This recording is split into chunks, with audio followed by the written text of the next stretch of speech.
বইমেলায় দেখা সাংবাদিক ও সাহিত্যিক রঞ্জন বন্দ্যোপাধ্যায়ের সঙ্গে।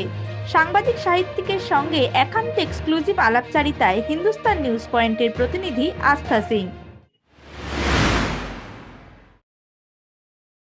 বই নিয়ে রাজনীতি হোক আমি চাই না, তবে বই নিয়েও রাজনীতি হচ্ছে, সর্ববিষয়ে বই লেখা এখন আর যাচ্ছে না, সেটাও তো ঠিক। আমি যদি আজকে সরকার বিরোধী বই লিখি বা আজকে যদি এমন কিছু রাজনৈতিক দর্শন নিয়ে বই লিখি যে রাজনৈতিক দর্শন শাসক দলের ভালো না লাগতে পারে, এটা আমার দেশে শুধু নয়, আমেরিকাতেও তাই হচ্ছে। সমস্ত এবং যেখানে যেখানে দক্ষিণ পন্থা আছে এবং সারা বিশ্বেই সেটা ছড়িয়ে পড়েছে, সেখানে সেটা হবে, সেটা খুব ন্যাচুরাল। কিন্তু তা বলে আমি যেটা বলতে চাইছি যে বই লিখলে তার বিক্রি অনেক বেড়েছে, বাংলা বইয়ের বিক্রি অনেক বেড়েছে। আমরা মানে বাংলা বই লিখে, বাংলায় লেকচার দিয়ে, বাংলায় কথা বলে, বাংলায় নাটক করে, বাংলায় সিনেমা করে মানুষ তো বেঁচে থাকছে এবং সেটাই তার স্বাভাবিক কি বলবো মানে সংসার চালাবার যে উপার্জন, সেটা সে করতে সম্ভব হচ্ছে বই লিখে। আমি তো এই বছরে নানান বিষয়ে বই লিখে, আমার 7খানা বই বেরিয়েছে এই বছর বই মেলায়, এবং সেই বইগুলো বিক্রি হচ্ছে, কোনটা বেশি হচ্ছে কোনটা কম হচ্ছে এটা ঠিক। হয়তো আমি যা প্রত্যাশা করি সেরকম বিক্রি না হতে পারে, প্রত্যাশার মতন বিক্রি সুনীল গাঙ্গুলির হয়নি। হ্যাঁ, আর একটা কথা হচ্ছে তুমি কি বিষয়ে লিখছো। এখন ফেলুদা যেভাবে বিক্রি হয়েছে, কাকাবাবু যেভাবে বিক্রি হয়েছে, সেভাবে তো আর বিক্রি হওয়া সম্ভব নয়। আমার বই লেখা বই, আমি শ্রীরামকৃষ্ণের উপর বই লিখেছি, এখানে আছে, আজকাল থেকে বেরিয়েছে শ্রীরামকৃষ্ণের উপরে বই। আমি লিখেছি আমার প্যারিস ভ্রমণের উপর বই, আমি ভালো চলতে পারি না, সুতরাং আমি হুইল চেয়ারে প্যারিস ঘুরেছি 1 বছর আগে, সেটা নিয়ে একটা বই বেরিয়েছে এবং সেই বই আজকাল থেকেই বেরিয়েছে এবং সেই বই অসম্ভব ভালো বিক্রি হয়েছে। আমার মনে হয় না যে দুটোর মধ্যে কোনো কলহ আছে বলে। যেমন আমি তো এই যুগে জন্মাইনি, আমি তো এখন এই যুগে জন্মাইনি, আমি তো অন্য যুগে জন্মেছি।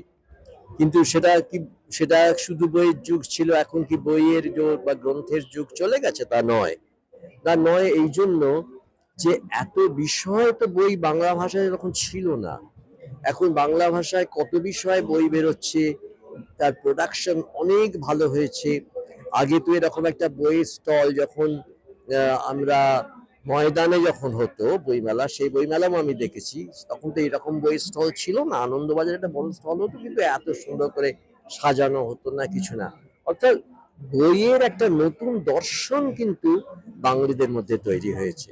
বাঙালি কিন্তু বই পড়ছেন, আর যারা বই পড়েন না তারা কোনোদিনই বই পড়েন না।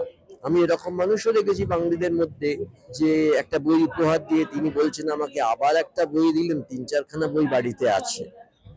সুতরাং আমার মনে হয় বাঙালি বই পড়ছে, চিরকাল বাঙালি বই পড়েছে, এবং এই দেশেই বঙ্কিমচন্দ্র হয়েছেন, বিদ্যাসাগর হয়েছেন, মাইকেল হয়েছেন, রবীন্দ্রনাথ হয়েছেন, এবং তারপরে আমরা তো বই লিখেই বেঁচে আছি। আমি তো আর অন্য কিছু কাজ করি না, এবং এক সময় অধ্যাপনা করেছি, এখন শুধু লিখি। তো আমার এবং সারা জীবন বই নিয়ে কেটেছে। সুতরাং বইয়ের কদর কমে গেছে কথা আমি বলতে পারবো। নতুন জার্নালিজম, আমিও তো জার্নালিস্ট, আমি যদি অন্য যুগের জার্নালিস্ট হয়েও থাকি, তাহলেও আমি বলবো যে আমি নতুন জার্নালিস্টদের মধ্যে পড়ি, otherwise I wouldn't survive. The very thing that I have survived as a journalist, আমি এখনো সাংবাদিকতা করি, তার মানে হচ্ছে যে প্রতি মুহূর্তে আমি ভাষার সঙ্গে এক্সপেরিমেন্ট করছি, আমার লেখার সঙ্গে এক্সপেরিমেন্ট করছি, আমার দর্শনের সঙ্গে এক্সপেরিমেন্ট করছি, এক্সপেরিমেন্টেশনগুলো আছে, আমি নিজেকে এক্সটেন্ড করছি also. At the same time যেটা করছে সেটা হচ্ছে যে জার্নালিজমে সেই যুগেও বাধা ছিল। সত্তরের দশকে ইন্দিরা গান্ধী জার্নালিস্টদের কথা বলা বন্ধ করে দিয়েছিলেন।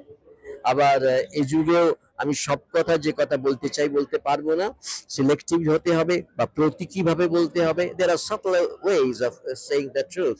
সুতরাং সেটা আমাকে ম্যানিপুলেট করতে হবে বা ম্যানেজ করতে হবে বা ম্যানুভার করতে হবে, যে যে শব্দই তুমি ব্যবহার করো না কেন। ইউসি জার্নালিজম প্রত্যেক জায়গায় প্রত্যেক দেশেই বাধাপ্রাপ্ত, এবং তা পেরিয়ে যাবার জায়গাটাও আছে। কিভাবে পেরোতে হবে সেই স্টাইলটা তোমাকে ডেভেলপ করতে হবে। সেই সেটা আমি জানি যে আমি এই কথাটা বলতে গেলে এইভাবে বললে সেটা আটকাবে না, আর এইভাবে বলে সেটা আটকাবে।